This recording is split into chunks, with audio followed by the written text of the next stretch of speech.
집사님 찬양 감사드립니다. 정말 우리 주님께서 우리 성도님들 한 분 한 분 다 붙들어 주시기를 바랍니다. 성경에는 예수 믿는 사람에 대한 이렇게 부르는 이름, 별명 아니면 다른 표현 뭐 이런 것들이 있습니다. 예를 들어서 우리가 감사하다고 할 때 믿지 않는 사람들은 잘 감사를 못하죠. 또 하나님께 감사하라 그러면 그들은 더 못하죠. 그런데 우리 믿는 사람들은 하나님께 정말 헌신하면서 감사합니다. 그러니까 감사는 우리 믿는 사람들만의 다른 별명이라고 할 수 있겠죠. 충성도 마찬가지입니다. 하나님께 충성하는 것은 믿지 않는 사람들은 잘 못하는 것이죠. 그러나 믿는 사람은 죽으면서도 하나님께 충성합니다. 그래서 성경이 말하는 충성, 이것도 믿는 사람, 믿는 사람이 가지는 또 다른 표현, 이름이라고 할 수 있습니다. 또 사랑도 있죠. 하나님을 사랑하는 것은 믿지 않는 사람들은 하지 못하는 것입니다. 하지만 믿는 사람들은 만사를 제쳐놓고 우선 하나님을 사랑하죠. 사랑 역시 믿음의 또 다른 이름이라고, 또 다른 별명이라고 할 수 있습니다. 오늘 본문에 보면 이 믿는 사람들이 또 꼭 해야 되는 그런 중요한 포인트가 나오네요. 저는 세 가지로 핵심을 잡았는데 그것이 오늘 제목인 뭐예요? 안전, 그 다음에 존귀, 그 다음에 건강입니다. 안전이라는 단어하고 존귀라는 단어는 성경 그대로 나와요. 그런데 세 번째 건강이라는 것은 제가 요약한 거죠. 건강이라는 단어 나오지 않지만 마지막 3단락쯤에 그 부분의 내용이 다 뭐라고요? 건강에 관한 거예요. 그래서 제가 오늘 말씀 제목을 안전, 존귀, 건강 이렇게 제목을 잡았습니다. 첫 번째 안전. 안전의 은혜 이렇게 표현하는 게 더 좋을 것 같네요. 지금의 전쟁과 옛날의 전쟁은 다르죠. 과거에는 활을 쏩니다. 활을 쏘면 뭘로 막죠? 방패로 막습니다. 또 칼을 사용합니다. 근데 보통 칼싸움 할 때 보면 어떻게 하죠? 영화 같은 데 보면 한 손에는 방패, 한 손에는 칼, 또는 뭐 조금 긴 창, 뭐 이런 것들을 사용을 하죠. 그런데 아주 큰 창, 그러니까 창도 두 손으로 잡고 하는 창이 있죠. 그런 거는 방패를 들 수가 없죠. 그렇죠? 그럴 때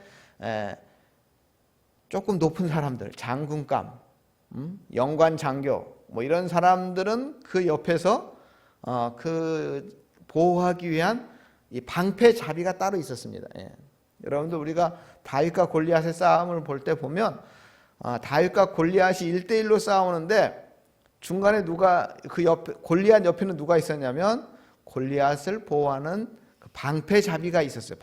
방패로 골리앗을 보호하는 그런 방패 자비가 있었죠. 그러니까 여러분 이 방패가 없으면 적군에게서 날아오는 화살을 또 창 이런 거 막을 수가 없습니다. 그러니까 방패가 있어야 되고 또 이 방패를 내가 잡을 수 없을 때는 옆에서 누군가 방패잡이가 도와줘야 합니다. 골리앗이 이스라엘과 전쟁을 복도되면서 나올 때 그 옆에 방패 든 사람이 있었죠. 그런데 다윗은 어떻게 했습니까? 방패 하나도 없었죠. 창도 없었죠. 칼도 없었죠. 돌멩이, 물맷돌 5개 가지고 나갔습니다. 만약에 적에서 화살을 막 날렸으면 아마 다윗은 꼼짝없이 죽었겠죠. 그런데 다윗은 그냥 혈혈단신 나가는데 이 나갈 때 어떤 믿음으로 나갔느냐? 그것이 시편 7편 10절에 나오거든요. 우리 화면을 보실까요? 함께 읽어보겠습니다. 나의 방패는 마음이 정직한 자를 구원하시는 하나님께 있도다. 다윗은 방패가 없이 나갔지만 두려움이 없었어요. 누가 방패가 되어주신다고요? 하나님이 방패가 되어주신다. 그 믿음을 가지고 나갔습니다. 다윗이 돌을 던졌죠. 물맷돌을 골리앗에게 던졌습니다. 근데 그 옆에 누가 있었습니까? 방패잡이가 있었어요. 이 사람이 엉터리였을까요? 아니죠. 아마 골리앗 군대에서 가장 실력 있는 방패잡이였을 거예요. 예. 어떤 화살, 어떤 창이 날라와도 그거를 막아줄 수 있는 그런 사람이었을 겁니다. 예. 그런데 아니 그 방패잡이가 있었는데 불구하고 다윗이 던진 그 돌 하나 막지를 못해서 그 돌이 골리앗의 이마에 명중해서 골리앗이 쓰러졌습니다. 예. 골리앗의 이 방패잡이가 골리앗의 안전을 보장하지 못했습니다. 그런데 다윗은 실수가 없으신 하나님께 그 하나님이 방패가 되어 주셨기 때문에 걱정이 없었죠. 그래서 승리는 다윗에게 있었고, 이후 다윗이 전쟁을 계속 나가죠. 이제 이때는 돌멩이 가지고 나갔지만 이후에는 다윗도 칼을 가지고 나가고 창을 가지고 아마 전쟁에 나갔을 겁니다. 그러나 그때 누가 방패가 되어 주셨습니까? 그때도 하나님이 다윗의 방패가 되어 주셨습니다. 하나님 외에는 우리의 안전을 보장해 줄 수 있는 다른 것이 없습니다. 여러분, 문 밖을 벗어나 보십시오. 저녁에 남편이 이제 출근을 했다가 당연히 돌아오겠죠. 자녀들이 학교에 갔다가 당연히 저녁이 되면 돌아오겠죠. 그런데 가만히 생각하면 돌아와야 돌아오는 겁니다. 얼마 전에 뉴스에 보셨어요? 노르웨이라는 나라에서 어떤 사람이 화살을 막무가내로 길 가는 사람 조준해서 화살을 쐈어요. 그래서 5명이 죽고 뭐 여러 명이 다쳤습니다. 노르웨이는 복지 국가로 세계에서 제일 유명하고 안전한 곳이라는 곳입니다. 미국은 막 총을 쏴요. 근데 노르웨이는 그러지 않았어요. 안전한 곳이라고 생각했어요. 그랬는데 노르웨이에서도 어떤 일이 일어났어요? 이런 무지막지한 일이 일어났어요. 아침에 나간 남편이 저녁에 돌아오지 못하는 일이 발생한 것입니다. 하나님이 방패를 잡고 정말 하나님이 모든 화살을 막아 주어야 우리 가족이 안전한 것입니다. 언제나 어디서나 어떤 경우에도 누가 우리의 방패가 되어 주어야 되는 거예요? 하나님이 우리의 방패가 되어 주셔야 하는 것입니다. 그래서 오늘 본문 우리 11절에 보시면 우리 화면에 우리 함께 읽어보겠습니다. 여호와의 이름은 견고한 망대라. 의인은 그리로 달려가서 안전함을 얻느니라. 부자의 재물은 그의 견고한 성이라. 그가 높은 성벽 같이 여기 있느니라. 여기 안전이라는 단어가 나오죠. 부자들은 자기 주위에 돈을 쌓아두고 그것을 안전하고 견고한 성 같다 그렇게 여깁니다. 대부분의 사람들은 돈이 모든 것을 막아주고 모든 것을 해결해 주는 것으로 착각을 하고 있습니다. 돈이 많은 일을 하죠. 그러나 돈으로도 안 되는 일이 있는 것이죠. 세계 제일의 부자였어요. 오늘 이 잠언을 쓴 사람은 세계 제일의 부자였습니다. 돈이 많은 사람이었어요, 솔로몬은. 그런데 솔로몬이 뭐라 그럽니까? 안전을 보장해 주는 것은 돈이 아니라 견고한 망대이신 하나님이다. 이렇게 고백하고 있습니다. 망대가 뭐냐면요, 전쟁을 하다가 너무 우리가 피해가 지고 있어요. 그럴 때 피신하여 숨는 곳이 망대입니다. 그러면 그 망대에 숨으면 지원군이 올 때까지 버티는 거예요. 그래서 아주 든든하게 높게, 그래서 다급하면 피신할 수 있는 그런 장소, 이 망대를 만들어 놓았습니다. 성 안에 이 피신할 수 있는 장소가 있는 거죠. 그래서 적들이 활을 쏘고 창을 쏘고 해도 끄떡없도록 아주 튼튼하게 얼씬 못하도록 그렇게 만들어서 정말 최후의 안전을 보장하는 것이 망대입니다. 지원군이 올 때까지 그걸 보장하는 거예요. 솔로몬은 세상의 망대가 아니라 하나님이 우리의 망대라고 말하고 있어요. 세상 돈으로 권력으로 만든 그 망대는 진정한 우리의 안전한 곳이 되지 못한다는 거예요. 하나님의 망대. 그래서 의인은 그리로 달려가 안전함을 얻는다. 이렇게 고백하고 있어요. 여기 말하는 의인은 바로 교회 다니는 믿음의 사람에 대한 다른 말이죠.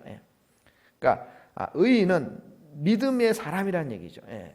믿는 사람은 위급한 상황, 극한 상황이 되었을 때 최후에 반드시 하나님을 찾아갑니다. 하나님으로부터 안전을 보장받는다, 이런 뜻입니다. 그래서 우리는 항상 하나님으로부터 멀리 떠나서는 안 됩니다. 멀리 떠나면 위험합니다. 하나님 안에서 살다가 어떤 위험이나 위기가 닥치면 망대에 가서 안전을 얻듯이 하나님 안에서 늘 안전을 보장받아야 합니다.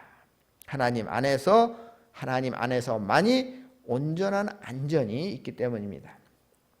이 미국에 이 롤링 워커라는 목사님이 자기가 이제 교회를 출근하고 있었어요. 이제 언덕을 넘어서 교회에서 이제 출근을 하는데 갑자기 세퍼트 엄청난 큰 개가 쏜살같이 달려가는 거예요. 그래서 왜 그러나 봤더니 정말 다람쥐를 쫓아가고 있었어요. 정말 이 목사님 보기에 저 다람쥐 저거 죽겠다 이렇게 해서 걱정을 했어요. 그런데 아슬아슬하게 이 다람쥐가 이 떡갈나무 위로 올라갔어요. 아슬아슬했습니다. 그래서 이 떡갈나무 위로 올라가자 진짜 이 세퍼트는 짖기만 할 수밖에 없는 거죠. 근데 이 떡갈나무에 올라간 다람쥐는 이 세퍼트를 놀리기라도 하듯이 그 위에서 도토리를 먹고 있었다 그래요. 그 모습을 본 목사님이 생각난 성경 말씀이 있었어요. 그 모습을 보면서 이 목사님이 시편 23편 5절 말씀이 생각났어요. 우리 화면을 보시죠. 우리 함께 있습니다. 주께서 내 원수의 목전에서 내게 상을 베푸시고 기름으로 내 머리에 바르셨으니 나의 잔이 넘치나이다. 하나님께서 위기에 몰려 쫓기고 있던 나에게 원수 앞에서 상을 베풀어 주셨는데 그 상도 작은 상이 아니라 잔이 넘칠 정도로 큰 상을 차려주셨다는 것이죠. 즉 세퍼트가 다람쥐를 향하여 무섭게 뒤쫓아 갔는데 다람쥐가 죽을 뻔하다 겨우 도망해서 나무 위로 올라가서 도토리를 그냥 먹으면서 그 세퍼트를 놀리고 있는 그 모습이 이렇게 생각이 났다 그래요. 다람쥐는 죽을 처지였지만 나무로 위로 올라가서 신변의 안전을 얻었습니다. 그리고 먹을 것도 얻었습니다. 믿는 사람에게도 이제는 내 인생이 끝이구나, 정말 더 이상 가망이 없구나, 이렇게 위기가 올 수 있습니다. 그러나 그때 우리는 여기저기 다른 곳을 찾지 말아야 합니다. 이것저것 생각하지 말고 망대가 되시는 하나님께 달려가면 하나님은 우리를 품어주시고 우리의 신변을 안전하게 보호해 주십니다. 어려운 일을 당할수록 하나님은 더욱 가까이 철저히 우리를 보호해 주십니다. 이 안전의 은혜를 우리에게 주시죠. 주일뿐만 아니라 평일에도 하나님 안에서 안전한 삶, 안전한 은혜를 누리시는 우리 성도님들 다 되시기를 축원합니다. 두 번째는 존귀입니다. 존귀의 은혜라고. 이 베드로전서 5장 5절에 보면 주께서 교만한 자를 대적하시되, 이런 말씀이 있어요. 교만한 자를 원수처럼 대적한다는 말씀이 나와요. 그러니까 교만한 사람에 대한 하나님의 입장이 어떤가 하는 것을 보여주는 말씀인데요.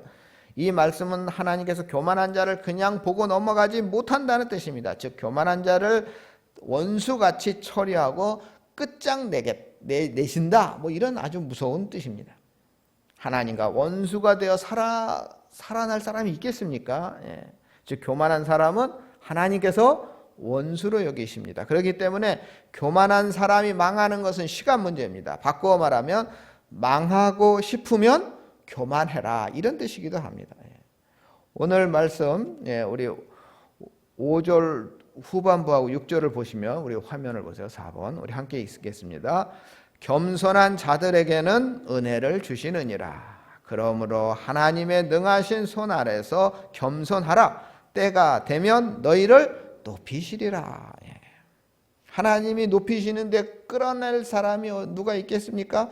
하나님이 낮추시는데 올라갈 수 있는 사람이 누가 있겠습니까? 때가 되면 하나님이 높여주는 사람은 남에게 업신여김을 받는 것 같아도 반드시 존귀하게 해주신다 하는 것입니다. 여기서 높여주신다는 말씀을 잠언 오늘 본문에서는 존귀케 한다, 이렇게 말씀하고 있습니다. 우리 12절 앞부분에 보면 마음의 교만은 멸망의 선봉이요 이렇게 말씀하고 있습니다. 어떤 사람이 망했습니다. 그런데 그 사람을 보니까 교만이 먼저 와 있더라 하는 뜻이죠. 지금 말씀이 방금 보았던 베드로전서 5장 5절 후반부와 같습니다. 교만은 멸망의 선봉입니다. 교만이 먼저 가 있는 곳에는 반드시 멸망이 뒤따라간다 이런 뜻입니다. 망하고 싶으면 교만해도 된다 이런 뜻입니다. 오늘 12절 후반부에 겸손에 대해서 말씀하시기를 겸손은 존귀의 앞잡이니라 이렇게 말하고 있어요. 아, 저 사람 존귀한 사람이구나 생각되어 가만히 살펴보니까 그 사람 앞에 겸손이 먼저 와 있더라 이런 겁니다. 겸손한 사람에게는 반드시 하나님께서 존귀케 하시는 은혜를 내려주신다 이런 뜻입니다. 존귀가 무엇입니까? 가는 곳마다 존경받고 귀중히 여김을 받는다는 말입니다. 우리가 가는 곳마다 존경을 받아야지 멸시를 받아서야 되겠습니까? 하나님은 우리 믿는 사람 중에 겸손한 사람에게 반드시 존귀의 은혜를 주십니다. 1번 우찌무라 간조 목사님은 위대한 사람은 유아 독전적인 존재가 아니라 자기 혼자 유아 독전, 나 혼자 막 이런 사람이 아니라는 거예요. 어린아이가 아버지를 의지하듯이 하나님을 의지하는 사람이 위대한 사람이다 이런 말을 했어요. 제가 이 우찌무라 간조 목사님이 자서전에 나오는 이 말씀인데 제가 이 글을 읽으면서 그런 생각이 들었어요. 정말 우리 아들, 딸들이 어릴 때 어떡하죠? 어릴 때 누구를 의지합니까? 아버지, 어머니를 의지합니다.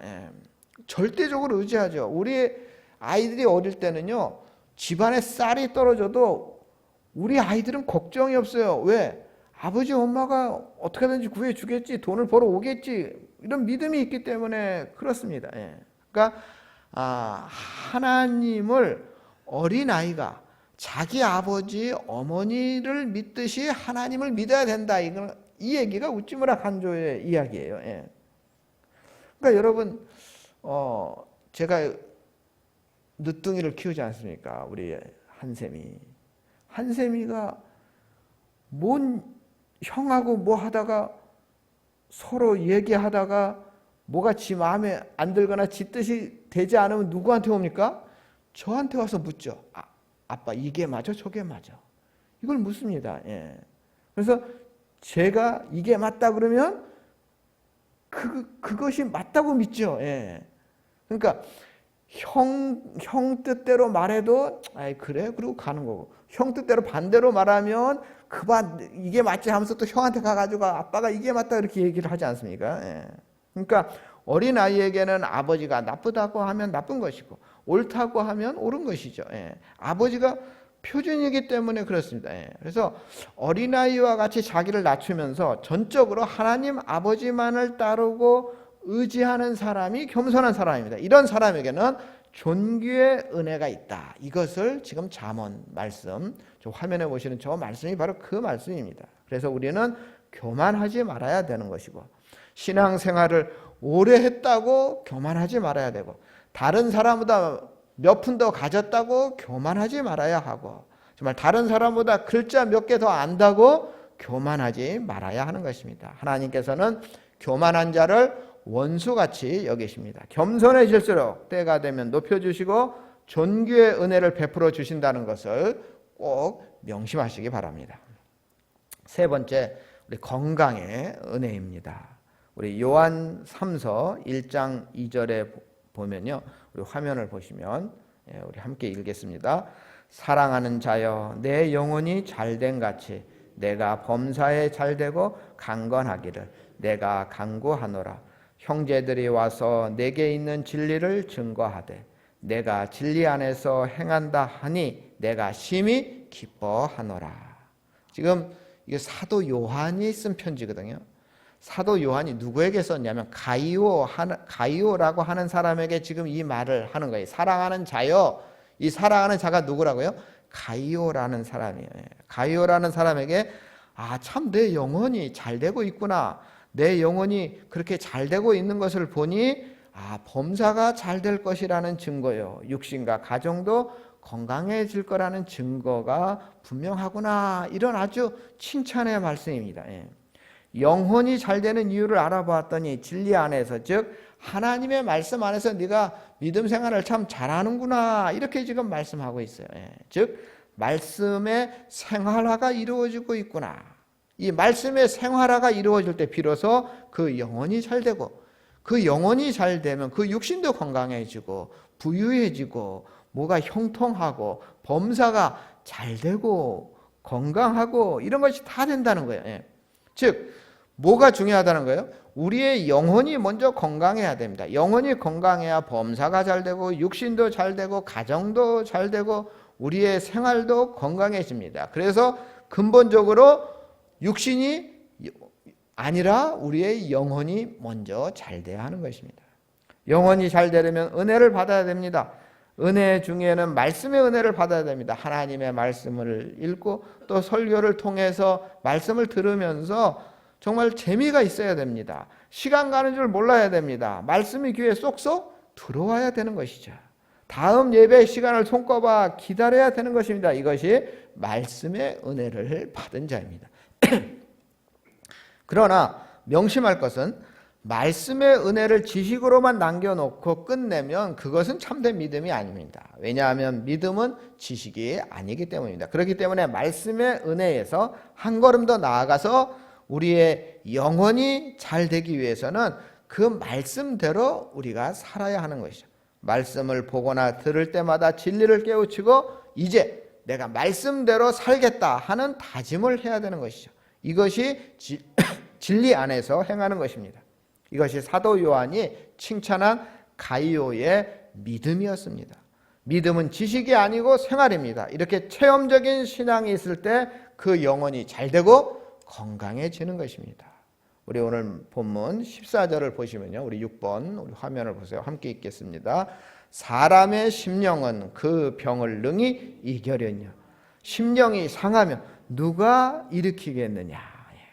그러니까 우리의 육체적인 질병도 우리의 육체적인 질병도 우리의 영혼이 건강하면 치료가 될 수 있는 것이죠. 우리의 영혼의 병이 생기면 그건 가망이 없다, 이런 말씀이거든요. 그래서 사람의 영혼은 병을 이길 수 있는 능력이 있다는 것입니다. 여기서 사람의 영혼, 심령, 이것은 건강한 믿음을 말합니다. 내 영혼이 은혜로 살찌고 건강하게 되면 육신의 병은 얼마든지 치유될 수가 있습니다.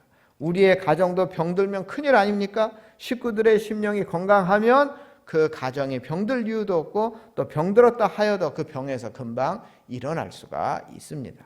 사업이 병들면 망합니다. 그러나 사업하는 사람들의 영혼이 은혜로 말미암아 살찌고 부유해지고 강건해지면 사업도 새롭게 일어나는 것입니다. 그래서 영혼이 병들어 쓰러지면 누가 그 영혼을 일으켜 세우겠습니까? 그럴 때에는 말씀의 은혜를 받고 하나님을 만나 체험이 있을 때에만 영혼이 소생하고 영혼이 회복되고 영혼이 부요해집니다.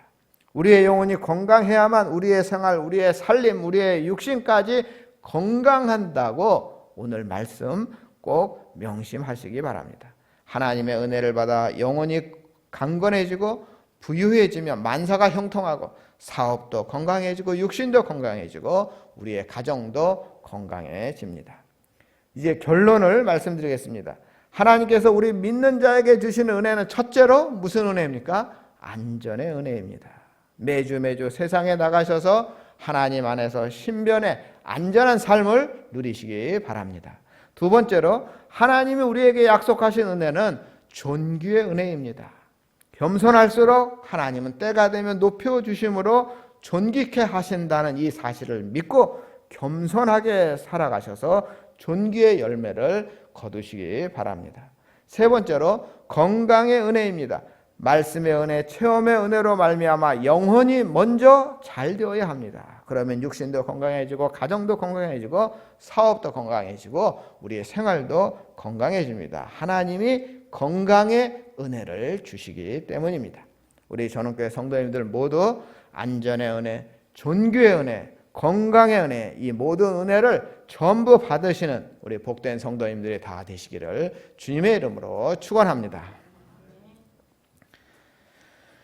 사랑과 은혜가 충만하신 하나님, 오늘 특별히 세 가지 은혜를 깨닫게 하시니 감사를 드립니다. 우리 전원교회 성도님들, 그 자녀들까지도 모두 안전의 은혜, 존귀의 은혜, 건강의 은혜가 넘치는 가정이 되게 하시고, 이 세 가지 은혜를 모두 누리는 우리 복된 우리 전원교회가 되도록 주님 함께하여 주시옵소서. 우리를 구원하신 예수님의 이름으로 기도드립니다. 아멘.